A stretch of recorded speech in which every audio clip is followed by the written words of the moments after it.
Good afternoon and welcome into Valley News Now. We're going to be talking about the Minnesota Vikings' upcoming game against the Los Angeles Rams. But before we get into the heart of the matchup, we have to talk about the devastation in Southern California that is directly impacting this NFL wild card matchup. The matchup was originally scheduled to be played Monday night at SoFi Stadium in Inglewood, California. It will be now played in Glendale, Arizona.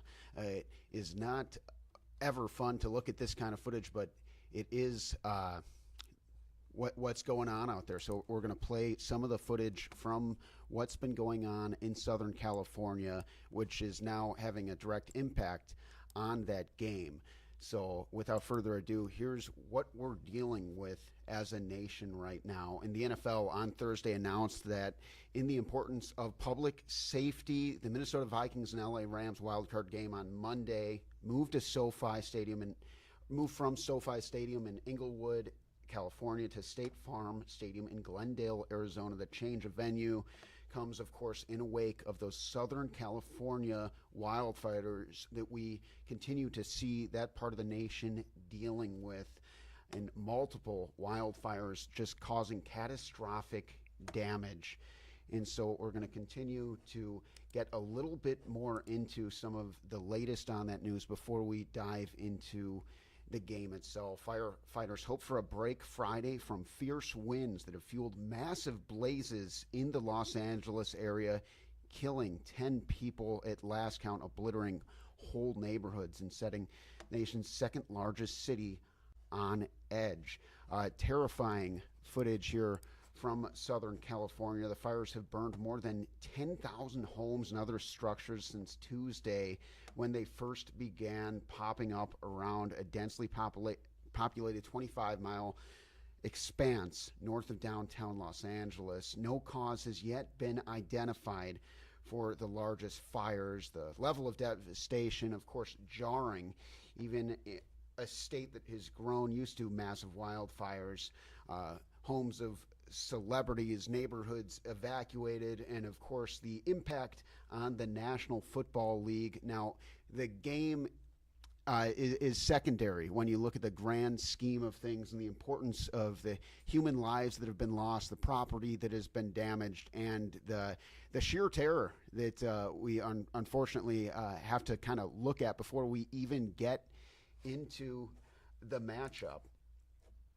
So getting into the matchup, though, we do have a football game that will be played. It will be played in Arizona, and so that's going to be played at the home of the Arizona Cardinals. This is still technically a home game for the Los Angeles Rams. Now, before we get into the matchup, I'm just going to put up the Valley News Now slate. We're going to shift gears. We're going to take a little deep breath, and I'm going to come back in just a few moments, and we're going to talk about the NFL games that are being played, just giving a moment for sensitivity, as the wildfires are frankly so much more important than any football game that could possibly be played. Our thoughts and prayers are out to the people in the region, the families affected this, and the people who are having travel impacted, so many different layers of impacts in these devastating wildfires. We'll be right back, and we're going to break down the football game between the Rams and the Vikings.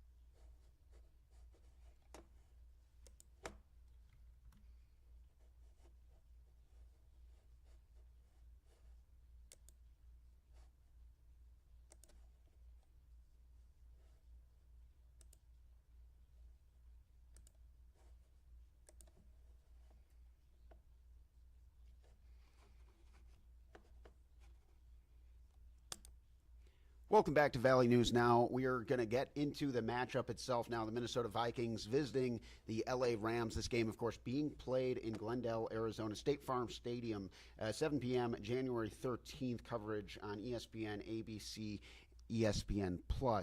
I did my homework on this one, and it looks to be a great matchup. Before I even dive into some of the numbers I discovered, I just want to point out some of the really cool storylines. This is the first time that these teams have met in quite some time, about 25 years, in fact, in the playoffs. The last time we're talking about names like Kurt Warner, the starting quarterback for the then St. Louis Rams, against Jeff George. George threw 4 touchdowns in that matchup. Kurt Warner threw 5 touchdowns in that matchup, and it was a incredibly high-scoring affair. The Rams on their way to a Super Bowl victory. They won that game by a score of 49-37 behind the fabulous efforts of Kurt Warner. Let's bring it on back to the present day. The LA Rams come into this game getting to play their best football at the right time. They've had 5 straight wins before Week 18 when they rested all of their starters, and that's important to contextualize. They lose that game. Jimmy Garoppolo in there leading mostly the second unit as the Rams looked to get a chance to get healthy and prepare for the playoffs. Now, Matthew Stafford's play has been kind of up and down all year. He got off to a slow start. The Rams started to get healthy, and he started to look like his former self. Now, this guy's no spring chicken. We all remember how he was for the Detroit Lions and then famously traded for Jared Goff, who now is the star quarterback for that Lions team. Stafford and that Rams offense looking good, looking bad at times. But here's a key stat for you, is Stafford has not been sacked in 4 straight games. However, the offense still struggling to put up consistently large numbers, under 20 points per game, under 20 points in weeks 15 through 17. And you could make the argument that Matt Stafford is on the other side of his peak. He had a pretty average season, but he finished really strong, and that's important to consider. He had 11 touchdowns to just 1 pick in his last 7 games. Now, if you remember, Puka Nacua dealing with injuries at the beginning of the year, Cooper Kupp dealing with injuries at the beginning of the year. And so those are all things to be considered. And that Rams team was just starting to look healthy when they finally played the Minnesota Vikings in Week 8. And we're going to talk about that matchup in detail in just a few minutes here. Let's talk about that Vikings defense. You could worry, if you're a Vikings fan, that defense is maybe looking a little worn down at this point. The defense for the Vikings had an elite year under Brian Flores, and that's well documented. They led the NFL interceptions with 24 in the NFL season. They were 5th in sacks with 49 on the season, and they were best in the NFL when it comes to defending opponents' wide receivers. Now, interestingly enough, the LA Rams found an answer, though, in Week 8. Puka Nacua going off, Cooper Kupp going off, and the Vikings, meanwhile, have let up 24-plus points in their last 3 games. Now, most recently, the Detroit Lions ran all over the Minnesota Vikings. Jahmyr Gibbs doing his Barry Sanders impression, 139 rushing yards, 6 yards per carry, 3 touchdowns in that game. And so you shift to this matchup for the Minnesota Vikings. Well, they have to do a much better job against Kyren Williams than they did against Jahmyr Gibbs. Kyren Williams, I will call him the most underrated running back in the NFL, just 1 yard short of 1,300 on the season. Rushing yards, 14 touchdowns this year. Let's talk about Week 8. Kyren Williams, 97 rushing yards, 5 catches, 19 receiving yards, and a receiving touchdown in that Vikings game. We're going to talk about Foo's factors, my X factors on that game in just a few moments here. But let's continue to talk about that Week 8 showdown. So the Vikings lost that game 30-20 at SoFi in Week 8. Stafford lit up the Vikings. 4 touchdowns, just 1 interception, 279 yards. He was not sacked once, despite the Vikings getting that. It was 49 sacks on the season, as I said, 5th in the NFL. Now, that's the only game the Minnesota Vikings did not record a sack. You can say all you want about that being a Thursday night game. A lot of people say that that is not a normal NFL game. Weird things happen on Thursday night. But be that it is as it may, the Vikings did not record a sack in that game. It's the only game they did not record a sack. We're going to get into why the Vikings are going to need to record multiple sacks in just a little bit here. Some other important takeaways from that game. That Minnesota Vikings offense started with a bang, but then they faded fast. 14 points in the first quarter, 0 in the second, and then just 2 field goals in the second half. And so you look at that game, and there's a lot of obvious things that the Vikings need to do better. You can also look at a controversial play at the end of the game. People talk about a potentially missed pass interference play. People talk about a play when the Vikings had the ball at the end of the game, talking about some missed calls. At the end of the day, the refs are going to go out there and they're going to do their best, and anything about a call is what I'm going to call an excuse. And so at the end of the day, the final score reads 30-20. The Vikings lost that game fair and square. Game over. The Rams defense, let's talk about it. They've gotten better throughout the season. It's a young, scrappy unit. But when you look at the Rams as a whole, this is a team that's getting healthy. This is a team that's getting hot at the right time. And very hot defense to finish the season after a questionable start, all right? Like I said, they're young, they're scrappy. They held their last 3 opponents to 9 points or less. When we're not going to talk about Week 18 because it is an outlier with the Rams playing mostly backups. If anything, that is going to benefit St. Louis being able to come into this game with extra rest after the Minnesota Vikings just had to take on the number 1 seed in the NFC in the Detroit Lions, a famously powerful team, physical team. Dan Campbell taking it to the Vikes, frankly, with the Detroit Lions just running all over them, as I said, with Jahmyr Gibbs. Rams getting better as the season went on, and now they need to be taken very seriously. We can throw the records out the window. Minnesota Vikings coming in at this one in 14-3. The Rams coming in at 10-7. That means nothing to me when I break down the matchup because of how much better the Rams have gotten throughout the year and what the Rams did well against the Minnesota Vikings last time. We talk about their ability to move the football, their ability to continuously feed Puka Nacua and Cooper Kupp, their ability to get Kyren Williams going. And then you look at the Vikings' defensive struggles, failing to contain Jahmyr Gibbs last week, failing to contain Kyren Williams in Week 8.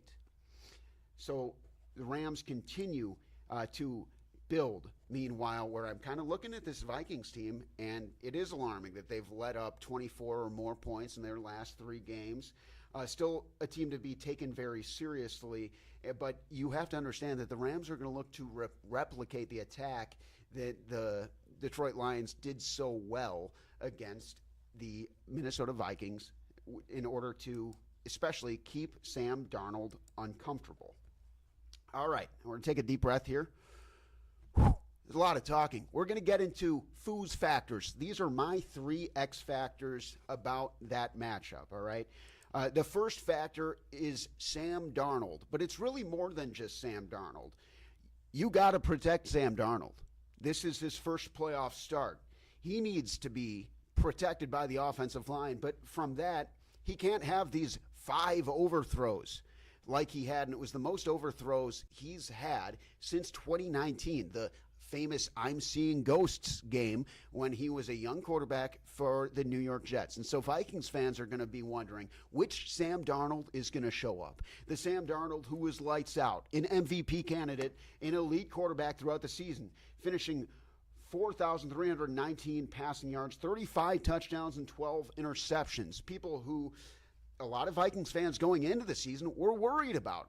They were all ready to go with J.J. McCarthy. Darnold takes that job, by a stranglehold and winds up having one of the best seasons in the NFL. But which Sam Darnold are you going to see? Are you going to see the one who showed up most of the season or the one who flopped on primetime against the Detroit Lions with the most at stake that the Vikings have had all year? The Vikings win that game, they get the bye. They lose that game, and now they're faced with what could be a trap game against the LA Rams. So protecting Darnold, it's up to Sam Darnold, it's up to Kevin O'Connell, it's up to quarterback coach Josh McCown about how safe, comfortable, and ready Darnold's going to be for this tough task. But it's going to be up to Darnold to be at his best football. It's going to be up to the offensive line to keep him physically comfortable. The mental is up to the coaching staff. The mental is up to Sam Darnold. The physical comfort, the not getting chased around, the being able to have time to make the deep throws. We're going to talk about 20-plus yard statistics with Sam Darnold.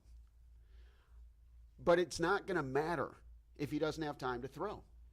O-line and receivers need to give him the ability to be great. They need to give him the opportunity that he then needs to seize to be the NFL MVP candidate that he's proven to be throughout this season. It starts up front. Darnold in 20-plus yard statistic groups, all right? Number one in completions. Number one in percentage. Number one in passing touchdowns. And you consider the weapons that you have in the red zone threat of T.J. Hawkinson. The two twin dragons. Justin Jefferson, the best wide receiver in the NFL. At worst, number two. It's him and Jamar Chase for me. On the other side, you got Jordan Addison. You got Aaron Jones. You got good pass catchers all across the field. He's going to have to get them the ball. He's going to have time to get them the ball. So when the Vikings have been at their best, it's because they're actually looking like that old Rams team, the greatest show on turf. We talked about it at the open of the breakdown here. That 1999 team, you got your Torrey Holt, you got your Isaac Bruce, you got your Marshall Faulk. The Vikings have everything they need to be an elite offense. They have been an elite offense. Kevin O'Connell, an elite offensive mind.